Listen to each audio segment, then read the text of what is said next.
Magandang balita mga master dahil naghayag ng kanila pong suporta ang PhilHealth dito po sa aprobadong bill sa Senado na babaan ito pong contribution sa PhilHealth para po sa mga miyembro. No?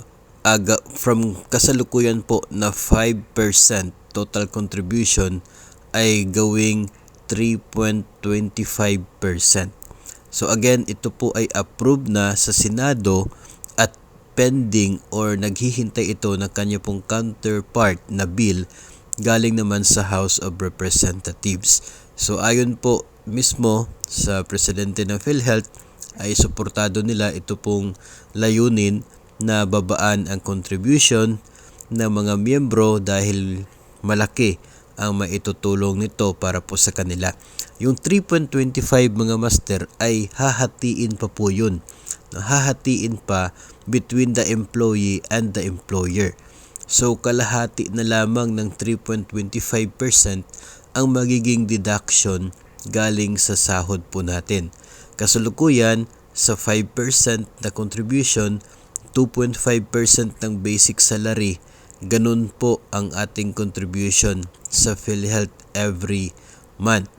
Kung sakali man na maging batas ito pong na-approve na bill sa Senado at pending ngayon sa House of Representatives, yung 3.25% na yan na total contribution, no, hahatiin between the employee and the employer.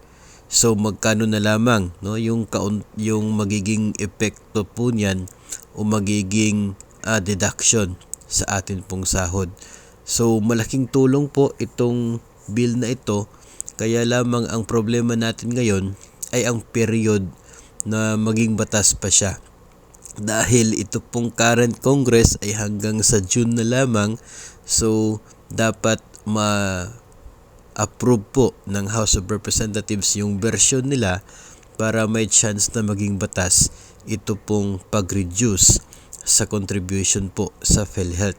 Kung matatandaan po natin mga master ay may pondo po sa PhilHealth na pinabalik sa Bureau of Treasury dahil may excess funds ito pong PhilHealth. So dahil sa excess funds na yan, kung tuloy-tuloy pa rin yung contribution natin ngayon, mas lalong lalaki pa ang excess funds at baka ibabalik lang naman sa treasury. So mas mabuti na babaan na lang muna itong contribution para mapapakinabangan pa ng mga miyembro yung matitipid nila sa contribution dulot po ng pagbaba sa rate of contribution. So we are looking forward kung ano po ang magiging epekto ng nasabi pong bill, magiging resulta po ng kanya pong kapalaran kung magiging batas ba ito o hindi.